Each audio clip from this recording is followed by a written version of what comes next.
What up, gang? Real quick. What's cracking? Summer J in the building, bro.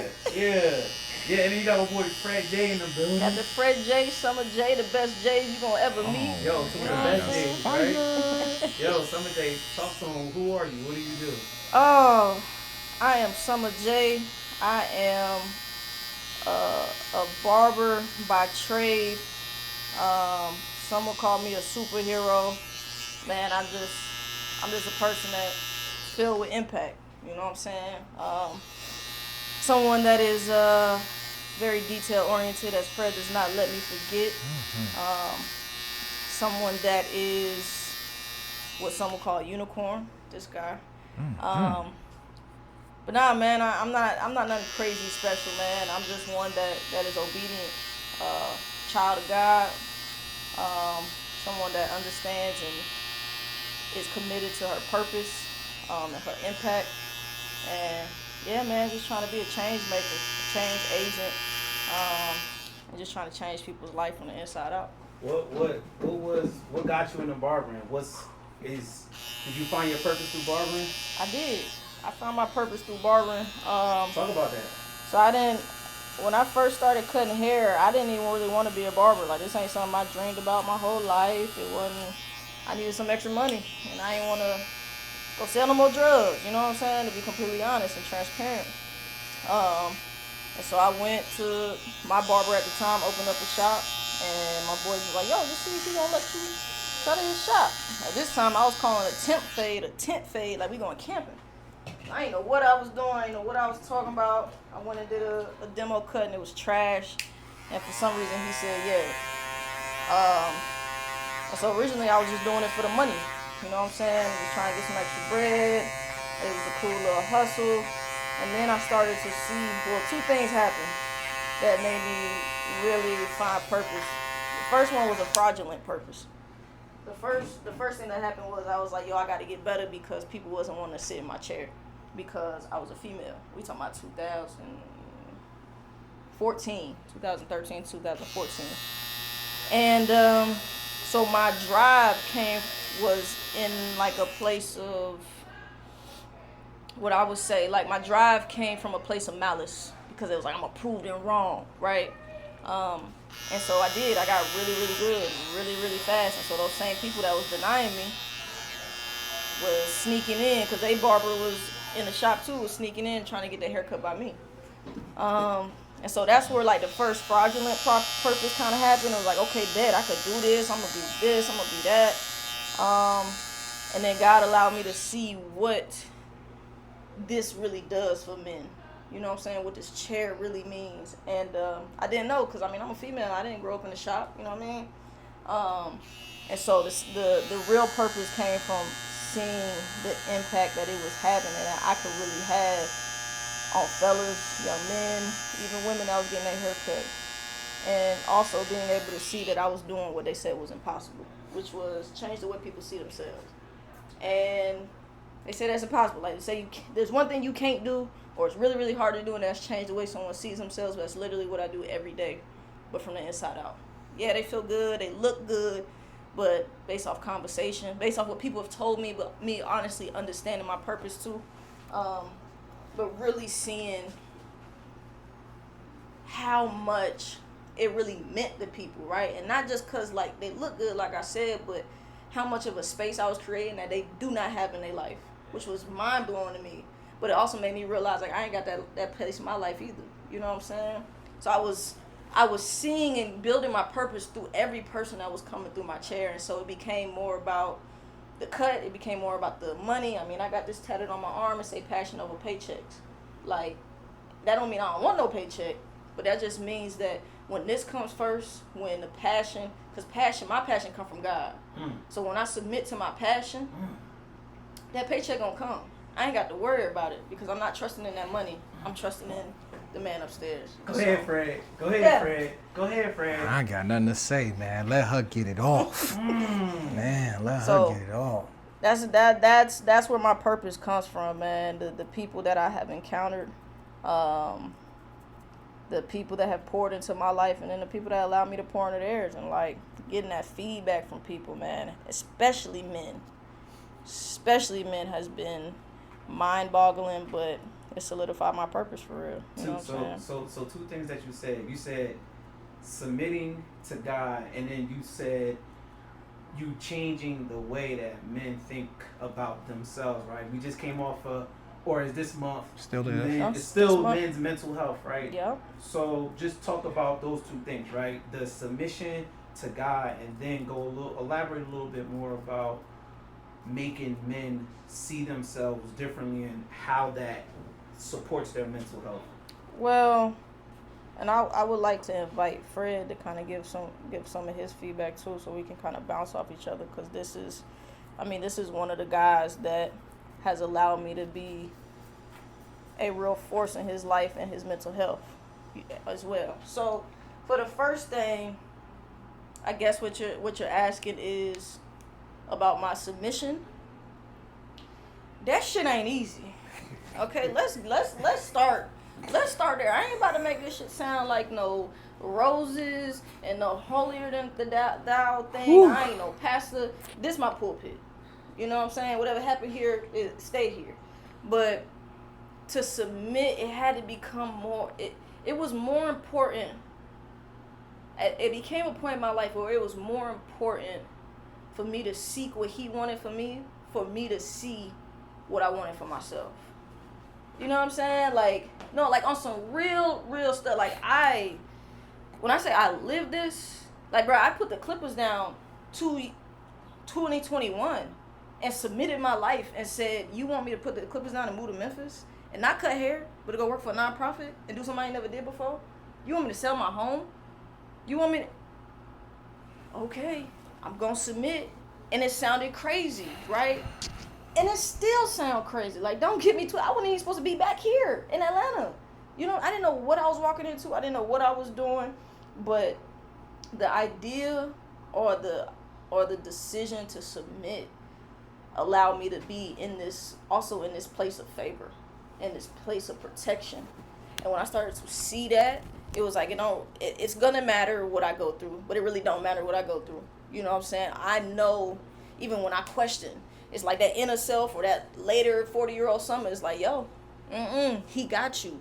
You know what I'm saying? And so that trust, it's like a marriage. I know I could trust my wife, and she knows she can trust me.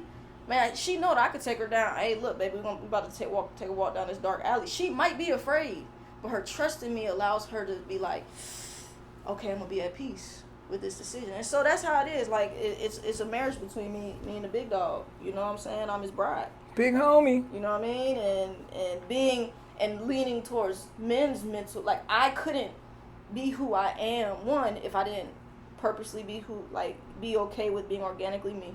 Because it's taboo to hear these words come out of my mouth and see who I am. To have a wife, to be a gay woman, a gay black woman at that. But to talk so, not just passionately, but committed to being obedient to God. It's taboo. You know what I'm saying? But I couldn't do what I do here if I wasn't actually me. You know what I'm saying? Niggas wouldn't be able to feel comfortable with me. They probably would look at me like a piece of meat, like they do most women, versus like, nah, someone like you sit, like, no, like when you talk, you can say the same thing my wife say, but when you say it, I know it's not coming from a place of judgment. I know it's not coming from a place of malice. I can trust you. And it's like, I've had guys come in my chair, talk to me about their side bitches and everything. I don't submit to them and be like, yeah, nigga, you better whoop-de-whoop. I got to stay firmly me. And allowing me to stay firmly me has allowed niggas to come back and be like, yo, you saved my marriage. Because you stood on what you stood on and seeing you and you talking to me, I decided not to go do what I said I might do. That shit is powerful, bro. You know what I'm saying? That's generational effect. You know what I'm saying? And so, all that happened with a pair of Clippers for me. You know what I mean? And so, I mean, I don't know how Fred feel about, men's mental health or what this has done for him, but... Let's rewind real quick, right? Fred, who are you, bro? Who are you? What do you do, bro? Who are you? I am... Man, I would typically say so much, but to be honest with you, I'm a couple things, man. I am becoming an even stronger man of God. I am a husband. I am a father. I am an entrepreneur. I'm a business owner. currently in my life, I am being a vessel, man. Sort of like to piggyback off what Summer said, allowing God to use me however way He deemed using me in my value. That's who I am and what I'm becoming even more. I'm blown away off what she said because it's so true. I'm thinking in reference to like when you go back to saying submitting to God. It is the absolute hardest thing, but I'm learning you have to give up to go up. That is the craziest thing. Like, in order for you to go up with what God, or what I call my big homie, is you have to give it up. And if you don't give it up, he will drag your ass. And the dragging part can be brutal. So you have to give up to go up, man. And giving up just means like trying to give up the flesh, right? It's a hard thing, especially when you of the world and you've been doing stuff for so long and you've been taught these things, like Summer was saying, like environment and learning these behaviors and generational curses that we have, being taught as men to do things a certain way and what society has told us to be, and all of these things. This is all bullshit, to be honest with you. It's all bullshit. I mean, you got some things in there that you should take and utilize, but for the most part, it's bullshit. Because once you tap in with God and He start leading you through your purpose, then you figure out, oh, you become emotionally available, you become physically available, you become mentally available, and then once you start to follow your purpose, it don't become easy. Oh my God! Someone once broke it down to me I'm going, therapy, right? Therapy is a thing that people don't talk about. I want to hear more about that. I'm glad you said that therapy piece, because that mental health and the therapy, that's a lot, especially when it comes to black men. It's so stigmatized in our community. Correct. Someone said something that was super important, right? She said she's a woman, right? But she has this type of soul. God gave her this gift to empathize with men, but she's a woman in a way that I've never seen being done before. It's some stuff she can say to me, like she said. My wife could say the same thing, but some of us said, and it's like, oh shit, you're right. You know what I mean? But just to go back on the mental health thing and therapy, man, it is imperative that black men in general, fucking go get therapy. Find the right therapist. That's huge too.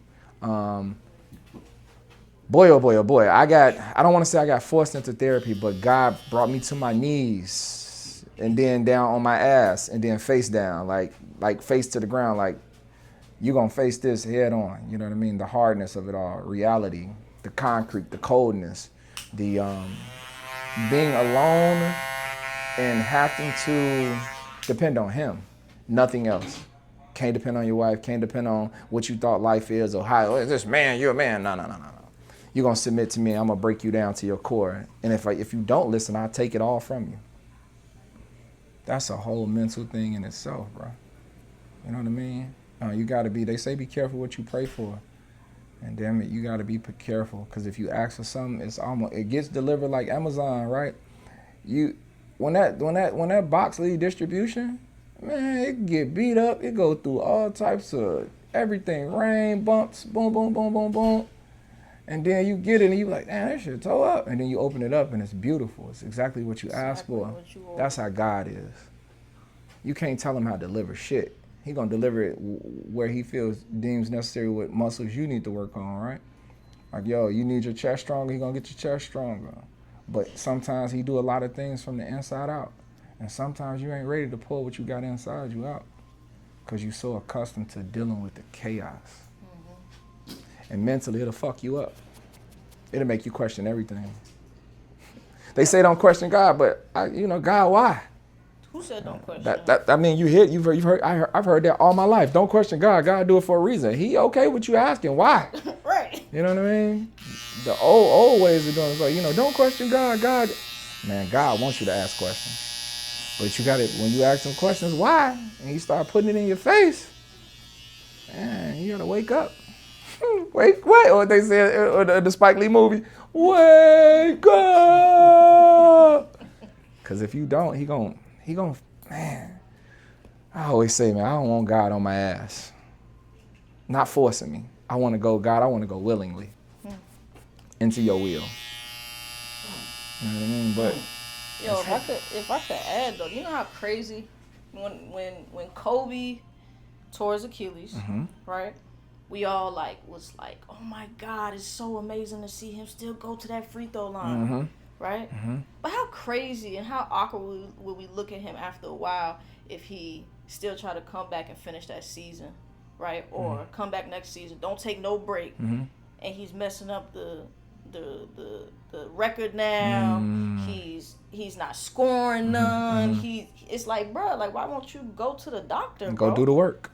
Like no, you need to go heal. Correct. You know what I'm saying? Yeah. Like how crazy. Like at first we'll be like, yeah, nigga, you know what I'm saying? You did that, you strong. Yeah. But then after a while, we be like, hey, nigga, You really need to take off, yeah. So how many niggas are walking around through life with a torn Achilles and won't go heal? Summer. And we not. How many niggas ain't even taught, don't even how to have, Yeah, you know what I'm saying? But Summer, we taught to work through the hurt. That whole be a man and man, me and some not supposed to cry. That shit is the worst shit ever, Summer. You know what I mean? When you put it in that particular context, you like what? We don't know how. Summer, I'm still learning how to navigate my feelings because sometimes you want to yell, you want to scream, but you can't always do that. And sometimes that's just what you feel. You know what I mean? Sometimes you know how much I cry. I cry, and man, I cry for joy. I cry for pain. I never used to do that. Once I started tapping into the mental part of this thing and God and understanding, like it's okay. It's okay. It's okay. You're not okay, but say I'm not okay. You know what I mean? But those things are hard for us to do, and we talk from even as babies. Dad that holds you. Hey, up all the time. Shit's the worst. Shit is the absolute worst. This is generation after generation It after is. generation. It And is. this is still new. Like we like first generation motherfuckers that's looking mental health in the face. For sure. And saying, I'm coming after you. Hell yeah. You know what I'm saying? Like, and it might not be a never-ending road, but I'm coming after you. For sure. Because I can't end up like that. Yeah. No, forget me end up like my Kids can't end up like that. Facts. You know what I'm saying? The Facts. people God put through in front of me to go across me, the people that I can't end up like that. For sure. But it don't happen coincidentally. Yeah. Like, oh my God, my Achilles is now here. No. Because there's some people that don't go get their finger fixed, that don't go get these things fixed, and now they... For real. Hey, nigga, why you got that limp? Something happened a while ago. Now, I'm just like this now. No, you could have did the work and not. Not had to be like Yeah, that. absolutely. So, in this video, with something that you want to give to black folks, right? We're here talking about black men, and you can get the perspective of black men from a woman's perspective, and you, Fred, being a black man, you can give that perspective, right? If you had to tell somebody who might listen to this, just something, right? Doesn't matter what it is, just something. What you gonna tell? We all fighting in the same battle. We all fighting in the same war. We might be in different parts of the battlefield. We might have different artillery, but we still in the same fight. The same way a married man can come and sit and release. I can have his wife come do the same thing. And it's like, damn, bro, y'all fighting the same fight. Could you imagine watching a basketball team and all of a sudden the OKC start playing defense on each other? It's like, y'all on the same team, y'all playing the same game. So for me, it's like the only way you can humanize somebody else's experience is to humanize yourself. And so I just want to encourage people to. I hear my boy Caesar, man. He always be like, man, you as human as you can be. You only as human as you want to be. But we can't. We have this human flesh where we have this constant fight between our spiritual side and our flesh doing this daily. But then there's also this piece of us where we have to accept our humanness and say, the only way I can submit to him is if I am human, right? And so when we're able to really see ourselves as human, accept our emotions, not sit in them. Don't let your emotions make decisions for you, but feel them, and now you can navigate them. Then you can start to humanize yourself. So now when you walk around in this world, you can give others grace because it had to start with you giving yourself grace first. You can forgive other people because you had to forgive yourself first. You had to talk. You had to watch the way you talk to people because you had to watch the way you talk to yourself first. You know what I'm saying? And so that's why I just encourage people, like, recognize that we in the same fight. You know what I'm saying? Might be a little different here, a little different there, but everybody feeling unseen. Everybody feeling unheard. But hurt people hurt people. And so whoever's going to decide, like, I am a hurt person, but when I go heal, I can go heal others, then we'll be better. Yeah. And ain't nobody that got to give us nothing. You got to give you something. Once you do that, sky's the limit. Fred, talk to him. Listen, I'm going to say it because I've said it so often now. When you start to give yourself grace, right, and then receive grace, receiving grace and giving grace are some hard things to do. For you to ask God for mercy, or for your spouse for mercy, or some grace, or your kids for grace, and you have to look yourself in the mirror. I ask that men out here grant themselves some grace and receive some as well. It's hard to do, but it's needed in the walk when we're carrying this weight. And a lot of times this shit's so heavy, and we don't realize we've been carrying this weight so long, we don't realize how heavy it is. So I would tell, if you're in a place to get therapy, get it. If you're in a place where you don't believe in God or you don't have faith, I would recommend you find whatever your spiritual connection is and connect to it, because it's a lonely road without it. Grant yourself some grace, because you're gonna need to receive some, you're gonna need to give out some. But those are my things. Those are my pillars, especially right now. Let me add something too. I was talking to my boy the other day. One thing I said to him was, bro, you gotta find the tools. You can't dig yourself up. You can't dig yourself out of a hole without a shovel. Yeah. Gotta find yourself some tools, man. And so, man, I just encourage, like, it ain't gotta be fully therapy. You might not be ready, and that's okay. Correct. Like, that's okay. You know what I'm saying? But you gotta find yourself some therapeutic experiences. Mm-hmm. And you gotta find it, and that could be solo. That could be a journal. That could be a notes in your phone. That could just be simply just giving yourself space. Like, yo, hold on, how I feel today? Okay, like, hold on, before I snap on my woman, why I feel like this? Mm-hmm. Like, hold on, my woman is, like, really on some, like, complaining stuff right now, to understand, is it a complaint or is it concern? And to also understand, like, where else is this showing up in my life? So to also just know, like, just take that one statement, bro. You can't dig yourself out of a hole without a shovel. Mm-hmm. Technically, you can. You could use your hands. But good luck. You know what I'm saying? That's what we doing right now. We always trying to claw our way out of holes. When all we got, and there's a shovel sitting right here. But sometimes we too afraid to go reach for it because we don't know what it's going to do to us. We don't know if it's going to expose why we even in the hole anyways. Mm-hmm. And we don't want to see ourselves butt naked. That's the only way we can really change, is if we see ourselves for who we are, accept it. And then find a solution. Find a solution. That's it.